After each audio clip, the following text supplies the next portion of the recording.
This program is one that we presented to Sabrina just about a year ago on media and misinformation and things like that. So tonight we're tackling the First Amendment.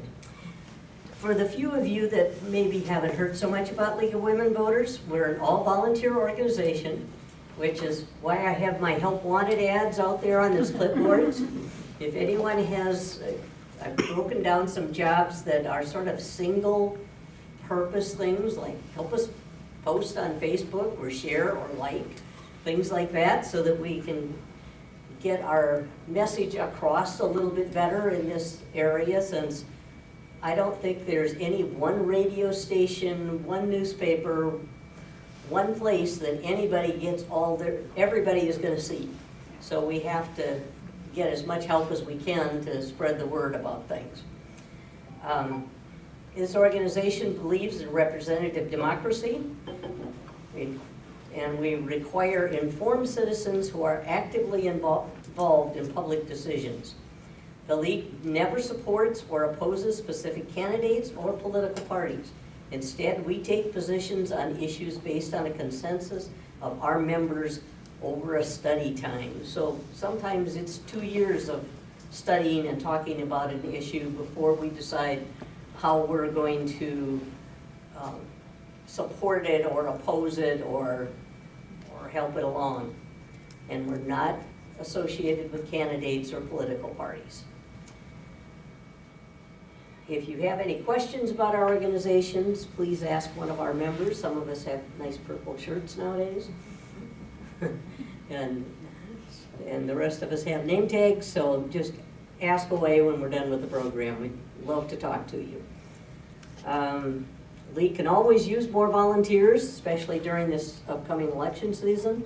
Consider joining our group to help with candidate forums, which I'm hoping will be this third week in September. That's around September 21st, just after early voting starts. So I want to get information that the candidates tell you about themselves before people have to make those decisions. We have members that will come to any group, small group, and talk about what the voting process is like, how it works, information about it, how to spot misinformation about the voting system. Whatever you need, contact us, and we have someone that'll try and come and help. Before we begin, a couple of quick notes. You want to silence your phones, especially because we're recording this, and if you don't want the rest of YouTube to hear your cell phone ring, do that now. Restrooms, for those of you that aren't familiar, would be out that back door and down the hallway. Don't forget the refreshments on the back table. Tonight we're having a return visit from Sabrina Halvorson. And Sabrina is a staunch advocate of the First Amendment rights and a champion of high-quality ethical reporting. She has a career spanning over 35 years across radio, television, and print media. She brings a wealth of information and editorial experience to her programs. Currently, Sabrina serves as the CEO of North Dakota News Cooperative, a nonprofit organization dedicated to supporting local journalism. Her work is centered on helping citizens navigate the modern news landscape, ensuring reporting fosters a public trust, and building sustainable news models that serve metro, rural, and agricultural communities with depth and integrity. So, Sabrina, it's all yours.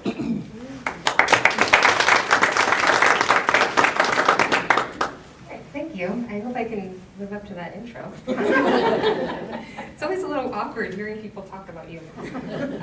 So I have a presentation, and then what I like to do is give the presentation, but I always leave, I try to make the presentation short, because I like to have conversation after. So if you have questions as I'm speaking, remember them, and we'll talk about them, and I like to have an open conversation, after, so if there are things that come up that you, and if you just know you're not going to remember that question until the end, go ahead and interrupt me, because I am that person.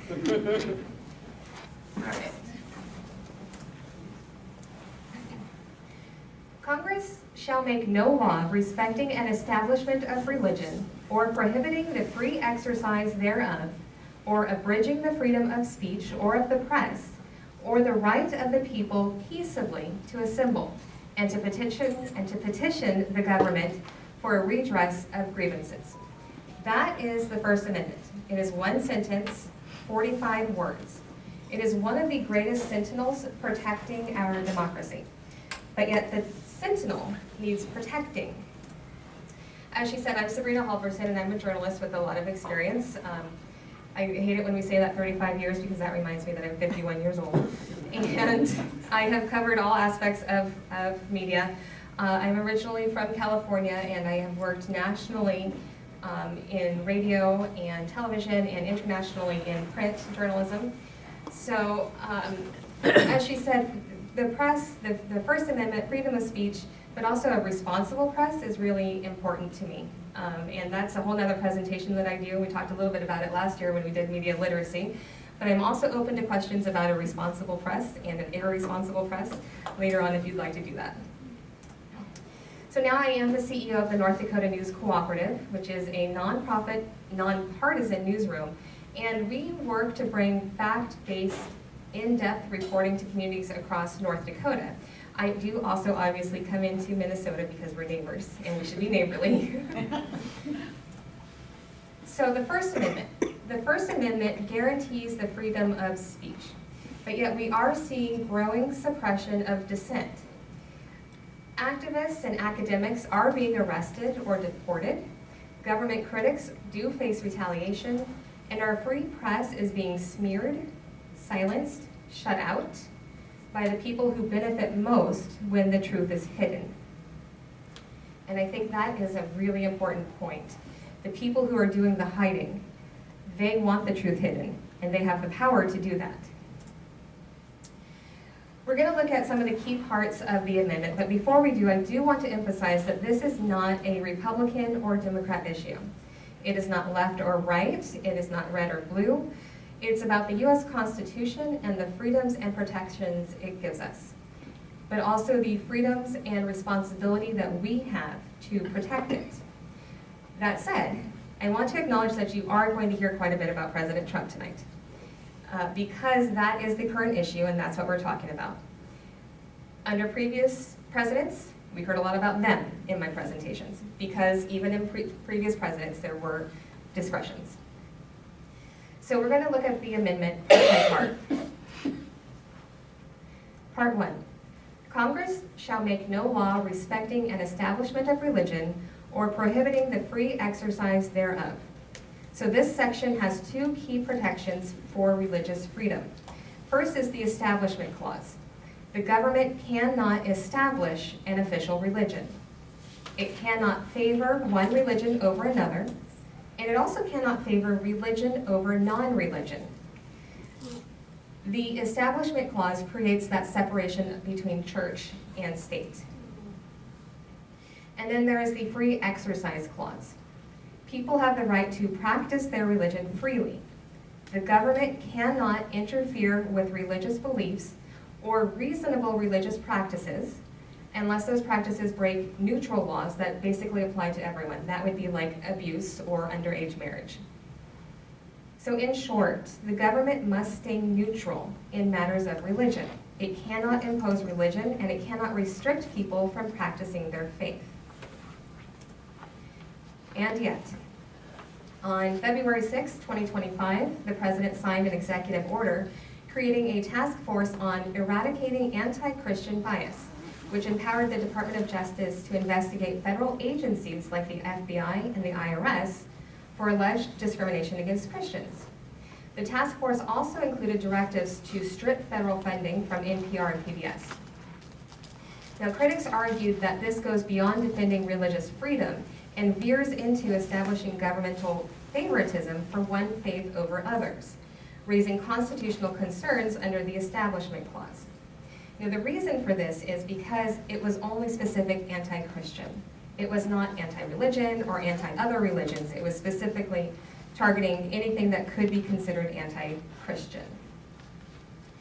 Federal bodies such as the Department of Veterans Affairs have taken action by asking employees to report anti-Christian bias incidents. And I'm aware that me speaking about this task force in any way other than other gushing approval could be seen as negative and thus reported.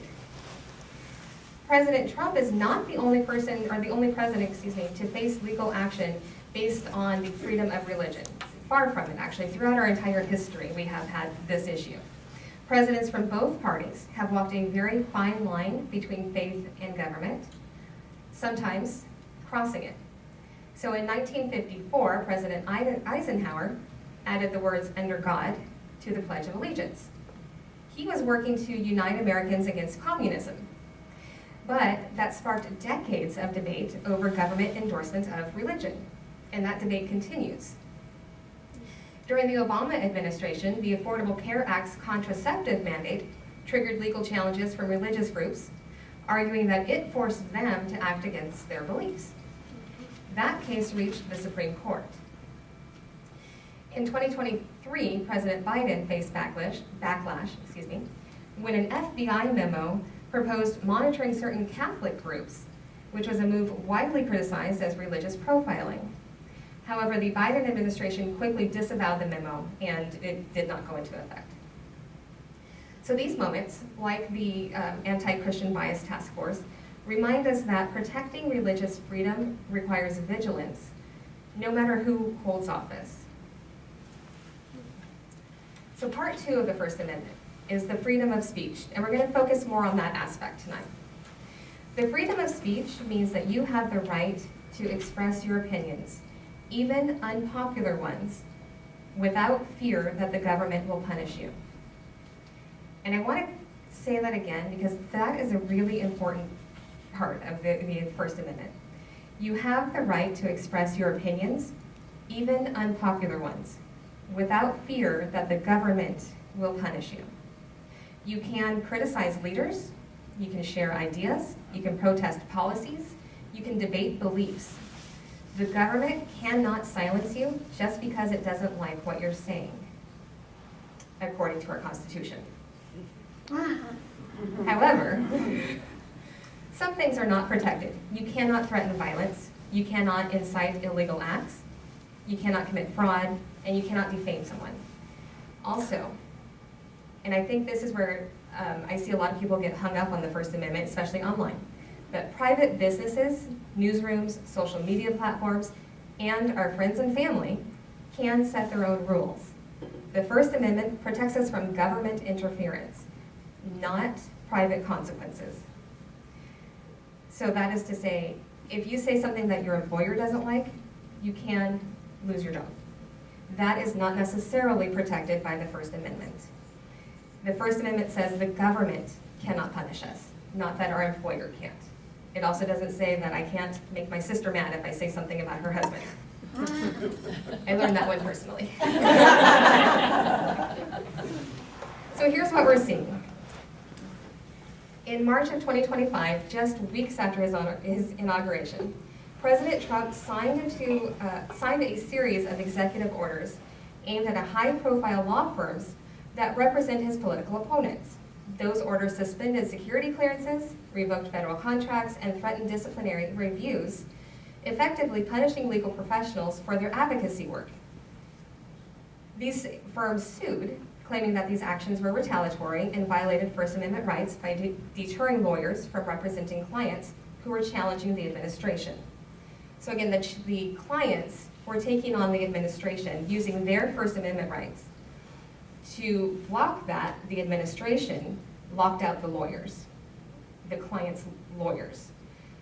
That was another violation of First Amendment rights. Other cases, more than 1,000 international students, especially those involved in pro-Palestinian protests, and this was just last year, had their visas revoked and were detained under vague charges, often just for expressing dissent. And again, dissent is specifically allowed under the First Amendment. An example, a Palestinian graduate from Columbia University was detained and had his green card threatened after participating in campus protests.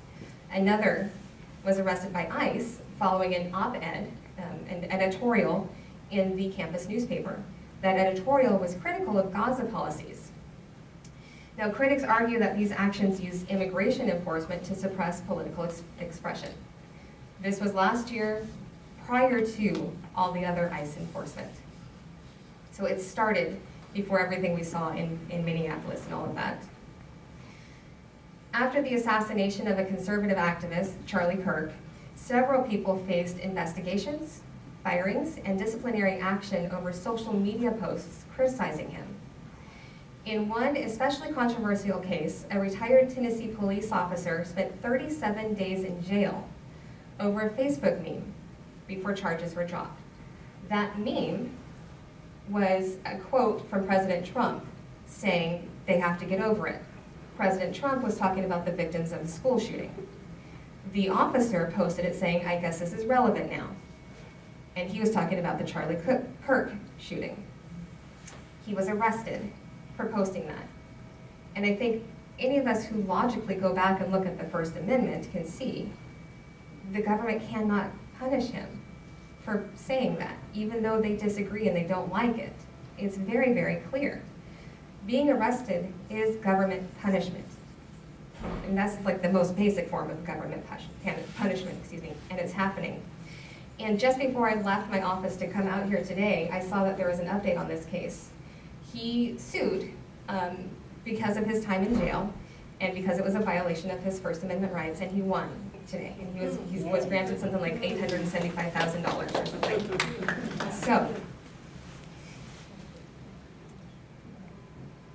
So part 3, this part I am especially passionate about, freedom of the press.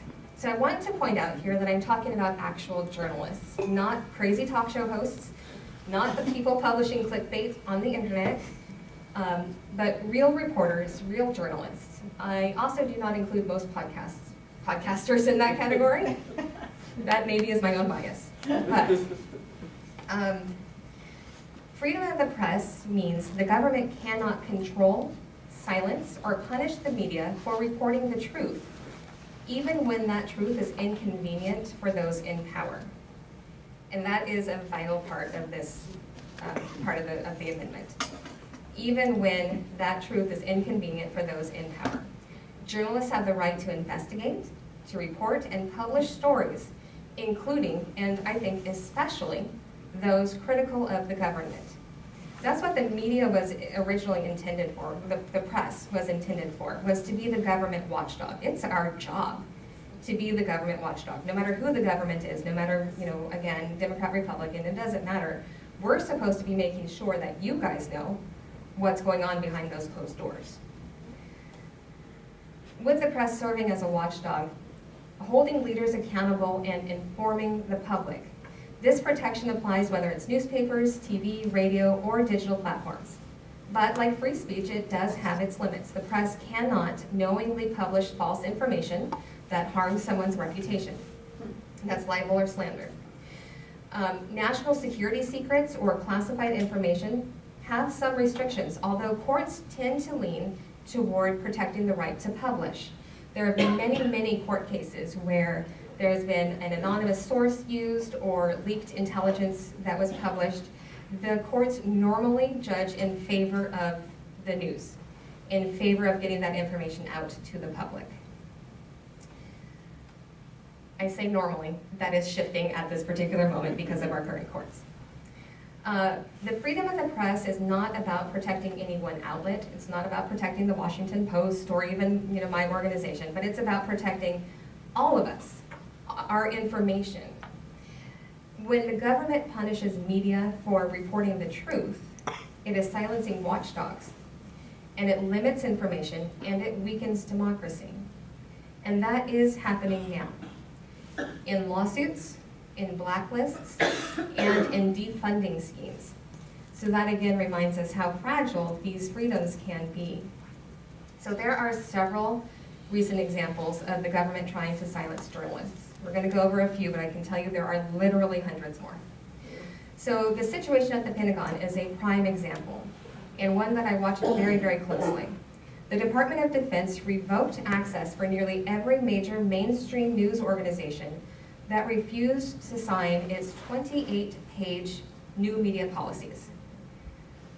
28 pages of policies, of rules. So in their place, the Pentagon expanded access for a new group of right-wing administrative-friendly outlets, creating what many journalists and free press advocates describe as a government-shaped press corps. If we think about other governments that have their own press corps, they're not democracies. No. The media should never become simply a mouthpiece for the government. Again, its role is to question power, to investigate independently, and to inform the public. So then following a federal court ruling that reinstated the New York Times credentials at the Pentagon, it also struck down rules that targeted disfavored journalists. So the Pentagon came back and said, all right, well, we're just going to take all reporters out. They took out, there was a correspondence corridor, so a place for journalists to work at the Pentagon. They closed that down and said, all right, since we can't choose who goes in there, nobody gets to go in there. That situation again started a year ago. It has changed many times over that year, but they do now have, again, still their very right-wing, government-friendly press reporting out of the Pentagon. So sorry. That's okay. I don't mind a musical break now and then. So simply publishing what the government tells you is propaganda. That is not journalism, it's propaganda. So moving on, as you guys know, I'm sure, two reporters were arrested in Minneapolis for covering anti-ICE protests. Of course, Don Lemon was one of them, and the other was a local independent reporter, whose name escapes me, I'm sorry. So a federal magistrate judge initially declined to issue the arrest warrants for the journalists, saying they were journalists doing their job. We are allowed to cover protests. That is protected. And then the federal appeals court also rejected the charges, again, saying that's freedom of the press. We don't press charges for that. But the administration kept pushing, and federal prosecutors eventually secured an indictment from a grand jury. That is ongoing. That's another one that I've watched continually. There has not been any progress made on this, but it is something that still media groups, real press groups, are very concerned about, because we should not be arrested for doing our jobs. President Trump has repeatedly issued public threats, demanded legal action, and utilized the Department of Justice to target journalists and media organizations that publish unfavorable reporting or leaked information. His actions and rhetoric regarding the prosecution and imprisonment of journalists span both his first and second administrations. As not only a journalist, but somebody who speaks about media literacy and the importance of a responsible news media, I think that it's really important to point out that when the president isn't able to legally silence journalists, he and his administration then turn to trying to discredit them. He essentially coined the phrase fake news, which I hate. But to him means anything that shows him in a negative light, no matter how truthful that may be, and no matter how real it is. I mean, and I think that we probably have noticed that he uses it so much more frequently now. A journalist will start asking a question, and he immediately will just say, fake news. That's just his off button, and we've allowed him to do it. I do feel, again, like I said at the beginning, this is not a partisan discussion, but we will continue hearing a lot about President Trump. There were also some very troubling things under President Biden toward the end of his time as president, when his health started declining. There were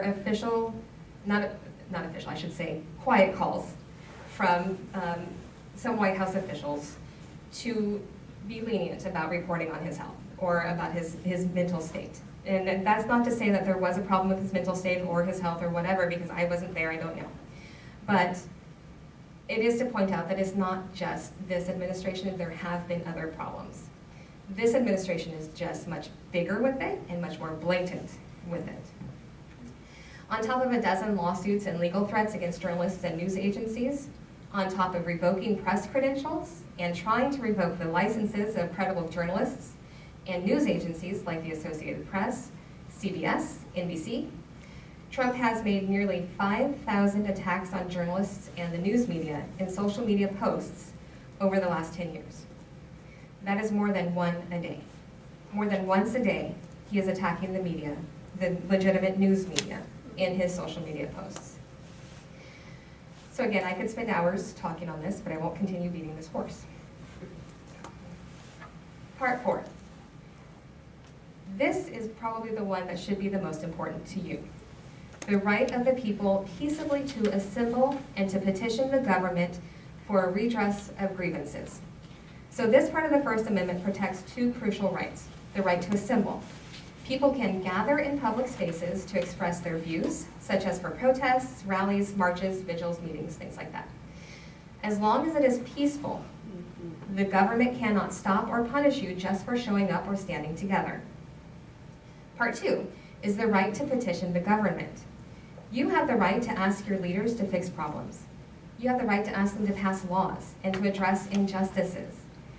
And that includes signing petitions, writing letters, organizing protests, and showing up at public meetings. There have been cases lately where public meetings have been made not so public, where people have been kicked out for expressing their opinion. That again goes against the First Amendment. We have the right to show up at those meetings and express our opinion. We must do it peacefully though. That is an important part of this. So in short, you have the right to show up, to speak out, demand change, peacefully. But along with all of our other rights, there are limits. The government can set reasonable time, place, and manner rules, like requiring permits or preventing protests that block traffic or turn violent. So if you wanted to hold a rally, in front of the street or right here in front of the bank or something, you would need to get a permit, depending on your city rules, and you would have to follow the rules of that permit. But they can't deny you a permit just because they don't like what you're protesting. That has also been tried. The government also cannot selectively silence groups based on their message. So they can't say this group can protest, but this group can't. Or this group can speak at the city council meeting, but this group can't. That goes against our Constitution. So all across the country, and I think that we're all very aware of this here, peaceful protests, especially starting with pro-Palestinian demonstrations and more recently the anti-ICE demonstrations, have led to mass arrests, visa revocations for international students, increased surveillance of protest groups, and demonstrators being killed. In many cases, the protests were peaceful, but government response raised concerns about overreach and suppressing dissent.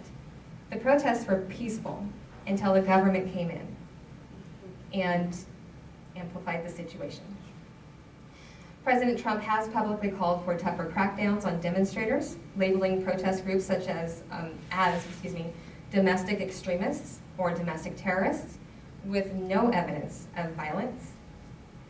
His administration has also backed aggressive law enforcement tactics at protests, as we know, raising fears of suppressing peaceful assembly. There have been many cases of federal officers under DHS and ICE confronting protesters using tear gas, flashbang grenades, pepper balls, and as we know, live rounds.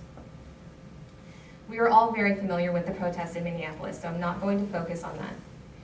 But looking at last year's protests in Portland and Los Angeles, in many of the cases, the protesters were peaceful, they were nonviolent, and there is reporting that there was no clear provocation before the use of force. The protesters were there following the rules, and the government started the violence. The local officials, especially in Portland, like the Portland City Attorney, pushed back. Also in Los Angeles, the Los Angeles mayor pushed back several times, arguing that the use of force was unconstitutional, disproportionate, and a violation of the First Amendment, along with other constitutional protections. So again, the First Amendment gives us the right to assemble and to petition the government for a redress of grievances. We cannot afford to stop using that right, because when we do, it is gone. And we are close to that point. The current administration has made it very clear that they do not support that right, and they are willing to infringe upon it. And here, normally, I would again put in mind this is not a Democrat-Republican issue, but I don't feel like I need to say that again because this is something unique of this current administration, with the noticeable push against demonstrations, against our protests. If we think back through the history of the U.S., especially as most of us in this room have been alive, protesting is what we do. Like, we're good at peaceful protests, right? I myself, I told some people I'm from California, so I really know how to protest. I was raised on sit-ins. But to be serious though, it's a right that we have always cherished in the United States. The fact that we get to tell the government what we think is important to Americans. That's how America started.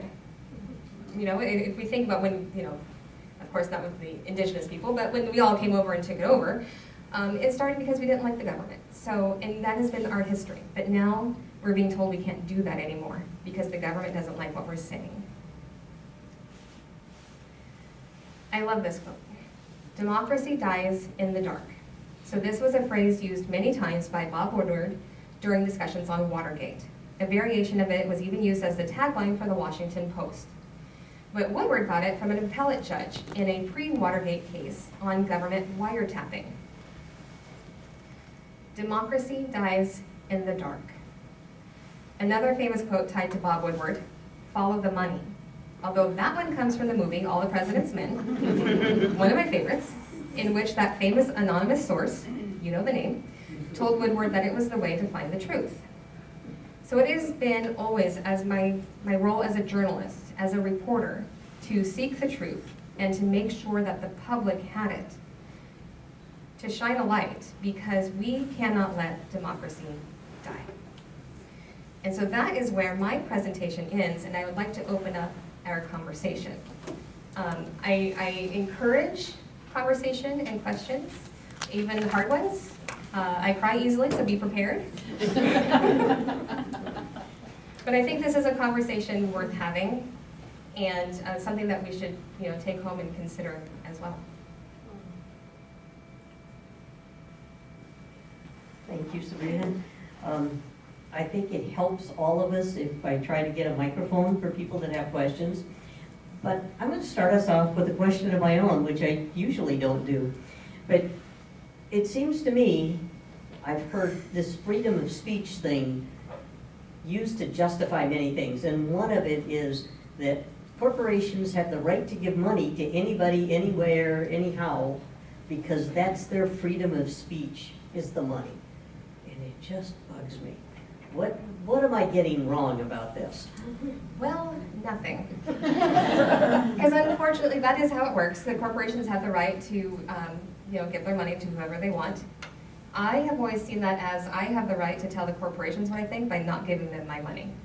And I actually do that in my daily life. There are companies I will not shop at. There are, down to the point where there are movies I won't go see. Yeah. Because I know that every dollar I spent is supporting a cause or not. And so I just try to spend it to the ways that I want to, But especially corporations, because they're public corporations, they have the right to essentially do anything they want. Now the government has more limitations. So if it's a government agency giving money out, they have more rules that they have to follow, and we have more say in that. That doesn't mean it's easy. It doesn't mean it's easy for us to get our way or to get our point across with the government, but again, that would be with our vote. So what they did in Hawaii, saying corporations couldn't give to political campaigns, or some variation of that might have a chance? Could have a chance, yeah. And there are already limitations to what kind of organizations can give money politically. So nonprofits, unless you're specifically a political nonprofit, which is a different type of nonprofit, are not allowed to be involved in any type of politics. Like my organization, we can't give any money politically. Your organization, you can't give any money politically. We can't support candidates and things like that. So there are already some limitations, but private companies are able to do a lot more. Yeah. Any other questions? What does the regular person on this? What does the everyday person who runs into your rights being suppressed do because you don't have money, you don't have a lawyer, you don't have anything? Where do you go for help? I would suggest, honestly, the ACLU to start out. If you are facing a situation like that, that's what they exist to do, is to help out regular citizens who don't have, service money, essentially, for other services. The ACLU, I'm not an advocate for that. I don't know a whole lot about the ACLU, except that that's what they do. Also, there are specific groups, depending on what rights are being violated. There are some specific groups, or some groups for specific rights. So if it's a freedom of speech issue, there are freedom of speech groups. I have a lot of press groups that I work with, which is where I learned most of this. I've spent 30 years studying the First Amendment through these groups. If it's a 14th Amendment violation, then there are groups for that as well. But the ACLU is a great place to start, and they can also help you with other resources. Yeah. You are from North Dakota. I am. Are you being stifled in your news reporting because North Dakota news channels, organizations are not willing to listen to the average person and only want what they want out there? Is that affecting the North Dakota journalists, reporters? That is a great question, and I honestly don't know the full answer to that. From the way that our organization works, we do investigative stories, we also do feature stories, and then we send them out to the newspapers to run. So we're kind of like a nonprofit Associated Press. And so we have not had that kind of a problem. Just because the way that our organization is, we just wouldn't have that kind of a problem. My husband also is a journalist in North Dakota, but he works for KFGO, which is a left-leaning radio station. He does agriculture news, so he's not involved in their political, but we talk about this often. And we talk about, what are you seeing in the news? Is there any problems? They have not seen any issues like that as well. But from what I hear from other reporters, especially when you go more west, it does get a little bit more difficult. And it's interesting to me, North Dakota is almost two states. Mm-hmm. As you get more west, it gets much more conservative, and that's where the pushback is more in the conservative areas. Does that answer your question at all? Mm-hmm. Okay.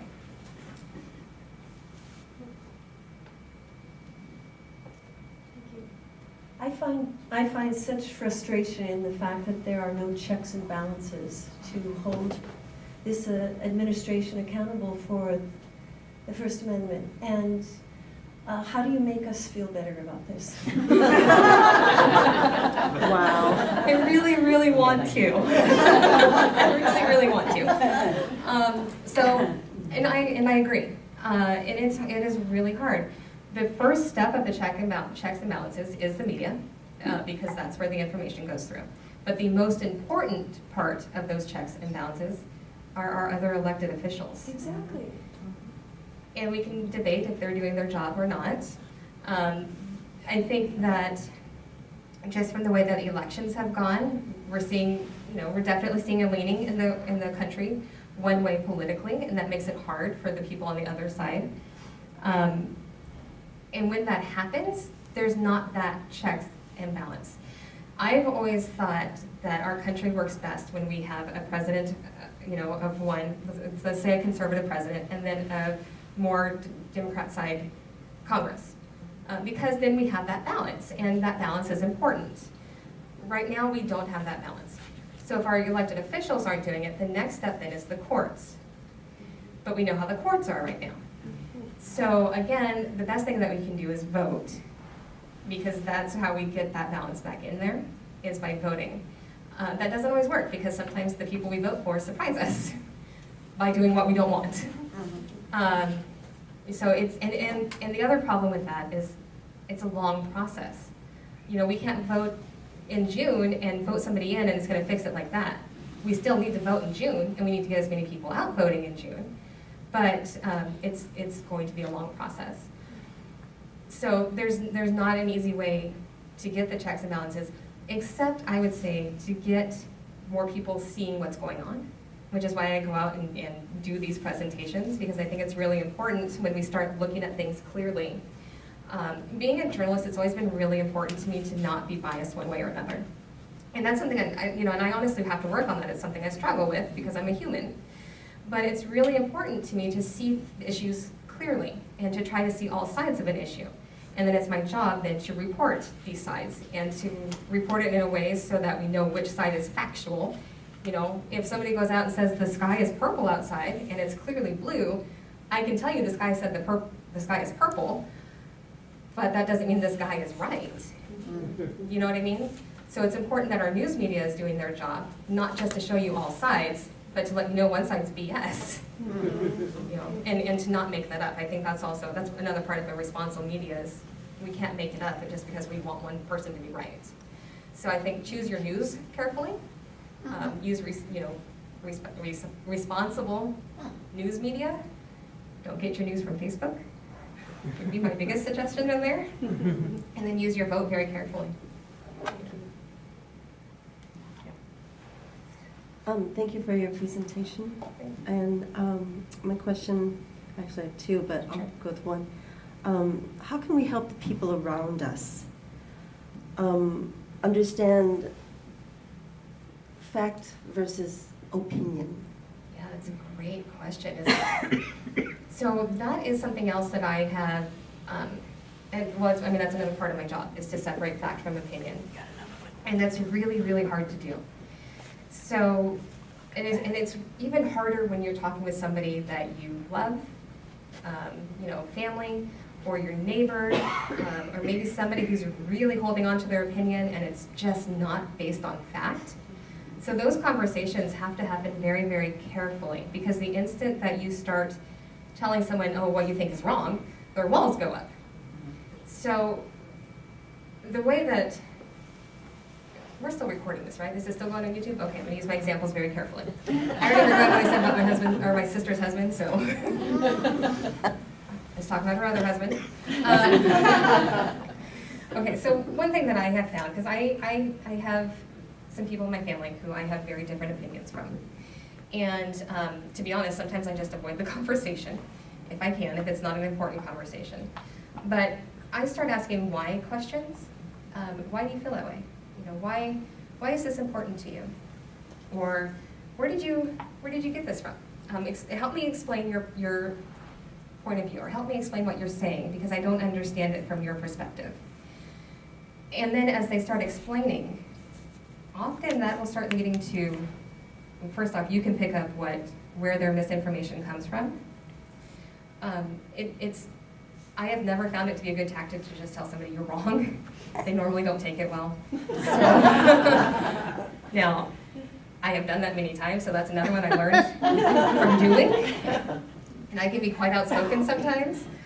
But no, I try to go with, okay, why do you think that? Okay, but would you consider it this way? You know, so can you give me an example? And make it something crazy, like we can go back to the sky is purple. Well, actually, sometimes the sky can The be sky purple. can be purple, yeah. Okay, yeah, we have these rights. We have the right to assemble peacefully. We have the right to petition. But we don't have to do it. I mean, you know, that's not a requirement. I mean, I don't have a good one Sure, for you. yeah. But I mean, there's oftentimes where people see those words, but they don't realize that when those are being taken from you, action is actually what is required Yeah. as citizens, or we need to act. And so they just kind of go, no, it's there. That's not Like a good it'll always example. be there. Why do we need It's to there, bother yeah. with it? Why? Yeah. Yeah. Yeah, and that's really hard, because then you're talking about somebody who's just not involved in protecting their own rights, and because they don't understand that the rights are threatened, I would think. So I think with that, I would maybe use some real world examples to say, well, did you know that at the city council, and this is not real, so don't go to your city council and say, oh, I heard you did this. But did you know that the city council kicked out a woman who was talking about the school because she wanted the school lunches to change? And they didn't like what she was saying, so they kicked her out. Well, that is an infringement on our rights, and the only way we can combat that is if we all go and tell the city council what we think about the school lunches. Again, that's totally made up. But I will tell you a real life example, and I won't say who I was talking with, but we had a disagreement about Don Lemon being arrested in Minneapolis. And again, this is something I'm very passionate about because it's not just the First Amendment, it's the freedom of the press. And the person I was talking to said, well, he wasn't there covering it, he was there as a protester. And I said, well, why do you think that? And he said, well, because that's why he was arrested. Okay, but did you see his reports? He was actually filing reports as this was happening. And the person I was talking to said, no, he wasn't. I said, okay, what if I show you some of these reports? Because, they're on the internet. And so, I attempted that. This person I was talking to is very stubborn. And so, but I showed the reports and said, okay, so you can see that he was reporting. Does that tell you that he was there in a reporting capacity? Well, no, he was talking with the protesters, so he was there protesting. Well, what do you think a journalist should do when they're on the scene of something? Aren't they supposed to talk to people? So I kind of handled it by asking more questions and then showing proof when I could. And this was a really hard conversation because it was somebody that I love, but also something that I'm very passionate about. And I actually ended up not talking to this person for a couple of months, which is really weird for us. But it was a matter of asking questions. Why do you believe this? Explain it to me. Let me preface this by saying I am mostly Italian, and so my temper can be an issue sometimes. So I had to really control myself in this conversation because I was worked up. I mean, I thought my face was flushed, I was having hot flashes, I was seeing red, sweat, and I was mad. But I had to really calm myself down and just keep asking the why questions. Why? Explain to me why you think this. And that was probably really annoying, but I didn't mind annoying him.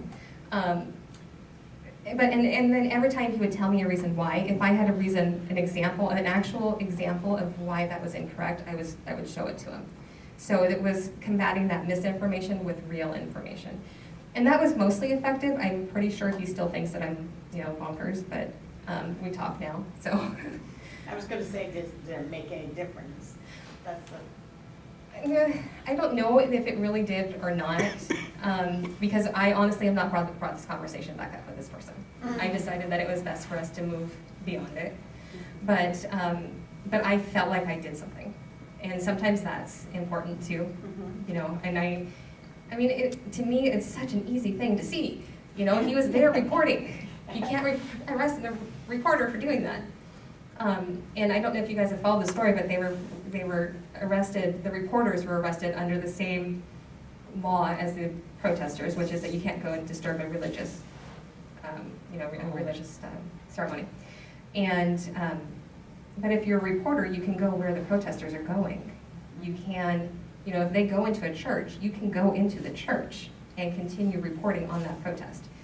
Now, the protesters did do something illegal by interrupting that church service, because that is protected. But the reporters who were there reporting on it, that's protected by the First Amendment. So. Georgia Ford. Thank you. That was gonna drive me crazy all night. Georgia Ford. Thank you. Appreciate that. And June, the independent photographer was Bowlingman or something? Bowman, I think it was, yeah. I have since, just to support in my way, have been subscribing to her stuff, and so I get emails, and I could not think of the name. Anyway, I hope that helps a little bit, but my question is concerning the latest news breaks, which come, if not once a day, more than once a day. But the latest Trump settlement with the IRS, which is to give money, taxpayer money, to the Capitol protesters who broke down barriers, ended up killing at least one, injuring many others, and it's their right to protest. And according to Trump, were treated brutally and need compensation. How did we get here? Peaceful protest. Yeah, that's the Yeah. key, peaceful Yeah. protest. That was not Yeah. a peaceful protest, even if, I mean, no Right. matter, if we strip down everything else, whether they were right to protest or not, whether he sent them to protest or not, if we strip down everything else, it was not a peaceful protest. There was destruction of property, as you said, somebody was killed, other people were violently attacked. So if nothing else, it was not a peaceful protest, and that makes it unlawful. How did we get here? Votes. Votes, how we got there.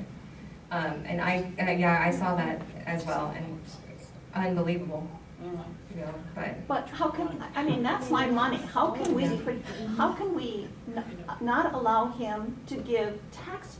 It's one thing for him to pay it out of his pocket, which he could very well do if he wanted to give these people money. yeah. But how can he use our money? Yeah, I don't have an answer to that. And as far as how can we make that not happen, I'm not an attorney, so I don't know. And any advice I gave you would probably be very, very bad. Don't pay your taxes. I'm not saying that. Do not do that. Yeah, I'll write that down. Take that off the YouTube. Your name. I was just wondering how do we combat the religious freedom issues of having other people's religion stuffed down our throats, and we don't want that. I mean, we you know, I would say the majority of people in the United States have a basic fundamental spirituality about who God is, who Jesus is, and whatever. I mean, but when it's corrupted and it's forced down your, you know, yeah, well, use the word corrupted, or how do I say this? How do you fight back against a discussion that's so ideologically against everything that this country was built on? Yeah, I am just so sick of it. yeah, that's a great question. You know, we hear a lot about Christian nationalism these days, and in my opinion, just my opinion, that is not the root of what Christianity was. And it's a hard conversation, but there are two sides to this, or there are two aspects to this. There are many, many sides, but two aspects, let's say. There's the private conversation, and then there's the government conversation. So in the private conversation, there's essentially, I mean, nothing that we can do except walk away or have our own conversations. But in the private sector, people have the right to talk about their religion, whether we like it or not, whether we agree with it or not, or, you know, are just tired of hearing about it. But in the government sector, that's where the First Amendment comes into play, because there is supposed to be a limit there. We should not be hearing about any religion from the government. We should not be hearing about the 10 Commandments in school. No matter how we feel about the 10 Commandments. You know, they're great rules, sure, but it's a religious document, and if you're going to put it in a school, then you need to put other religious documents in the school as well and make it some type of history lesson or something like that. We shouldn't, I mean, interestingly enough to me, I always thought it was really interesting that separation of church and state, when you go to like a city council meeting or you go to a government meeting and they start it with a prayer, I've always thought that was a violation of the separation of church and state. Now, I personally have nothing against prayer, but I hold our Constitution very, very dear, and I would like to see it followed. So now, it would be really difficult for me to go to a meeting and say, no, you can't start this with a prayer, because I pretty much think people would think I'm the devil. But it's valid, because that, again, is our government choosing one religion over another, and that goes against our Constitution. So when it's a government agency, we have the right to say, you're not right to do this. We need to stop doing this, or you need to stop doing this because it goes against our Constitution. It is a hard battle, because, you know, most people don't see it as a violation because they agree with the religion that's being, you know, displayed. But even if we agree with the religion that's being displayed, it goes against the Constitution, it goes against our rights. Once that right is eliminated, what other rights are going to be eliminated? And even if I agree with the 10 Commandments in a school, you know, even if I'm teaching my kids the 10 Commandments, if I see that the school will allow the 10 Commandments and not something from another religion, when will that school then allow something from somebody else and not allow what my children believe? Because they have set the precedent that it's okay. So it's a hard conversation, but when our government's doing it, we do have the right to call it out and to say you cannot do this. It violates the separation of church and state. So when you say we, the public, doesn't it really mean a group of funded lawyers? I So- mean, the only "we" is like a public protest. Yeah, lawyers can be very effective. Yeah. Especially if you want a law change, you're just, it's at some point it's going to have to go to lawyers. But then again, that's like the organizations like the ACLU and then other specific groups for specific reasons. They have the means and the lawyers. So something like that, and that's a great question. Thank you so much for bringing that up. Because we as independent, I don't have money for a lawyer, so please nobody sue me for what I say tonight. But I can contact one of these groups and say, hey, here's what's going on in my town. Can you guys help us with this? Because if we don't tell these other groups, they don't know. And they have the resources and the lawyers. And so I think that that's a good idea. Because laws don't get changed just by us. They get changed through the lawyers.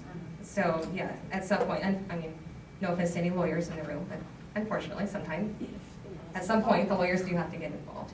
And it's really hard for us as, just independent citizens, because we don't see where we can make effective change.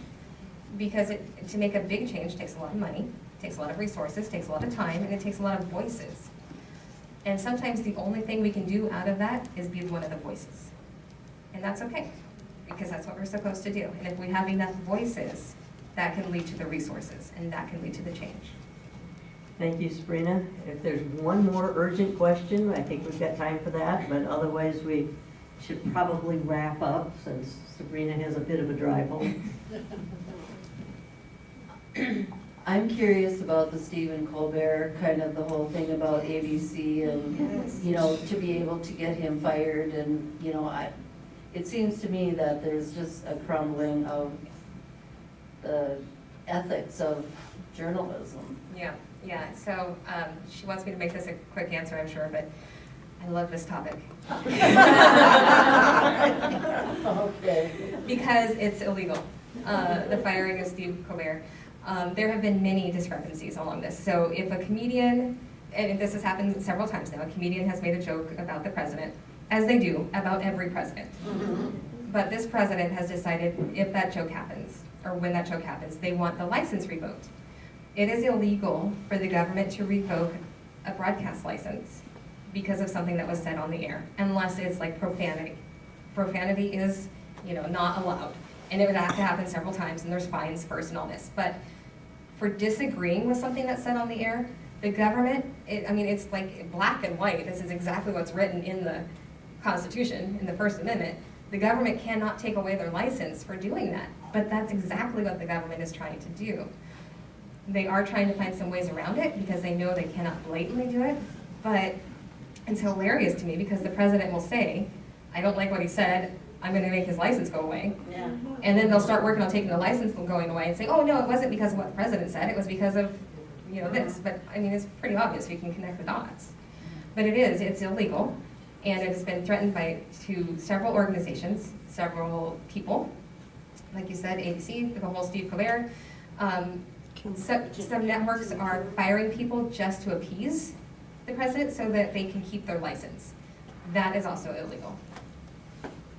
So How do we stop that? how does how can you fight the FCC on that? Yeah, that's a good question. How can you fight the FCC on that? The biggest thing I think is, again, collective voices. There needs to be a public outcry about it, and there needs to be, us in the media are like blatantly saying you can't do that, but there's not a lot in the public that is really on our side with it. And I think part of that's the media to blame. We've messed up a lot over the last several years. And again, I don't consider the responsible journalists as that, but we've had a lot of weirdos come along and done some very irresponsible reporting, and we've lost a lot of trust. So of course the public's not necessarily going to be on our side. But that's stripping away rights, and that's stripping away what information you get. And so that's another situation where when we start hearing about reporters being silenced, about TV people being silenced, about networks facing possibly losing their licenses, about defunding NPR. They wanted to defund NPR and did defund NPR because they don't like what NPR reports. Now granted, I will say and admit that NPR was left-leaning, is left-leaning, but that doesn't mean they can defund it. So the biggest thing the public can do is be loud. Be loud in your dissent about it. And then eventually maybe they'll hear us. We have been loud. I mean, we're all over the country speaking out and protesting, and what more will it take? Because now courts are being corrupted. Truth is real muddy. You know, it's like, is there a way out? Well, I want to leave us on a hopeful note. Yes. Good. And I will say this, and especially because of the organization that this is, the League of Women Voters, and we have some wonderful male voters in the room as well. And the biggest thing that we can do is be loud with our vote. And I know each of us only has one, but who can we talk to and help explain to them what's going on? Maybe like you said, the people who don't see what's going on, and so they think it's not important to vote. Have conversations, explain to them why it's important to vote. Give examples of the licenses being revoked or the people being fired for what they said. And bring up, on your phone, bring up the First Amendment and say, look, this was protected. The government's taking it away. What will they take away next? And, because when they start stripping away rights, where are they going to stop? They're not. So the biggest thing we can do is talk to the other people, talk to other voters, help them get out and vote, because that's really the only way we can make changes with our votes. Votes and money. Yeah. Thank you, Sabrina, and thank you all for coming this evening.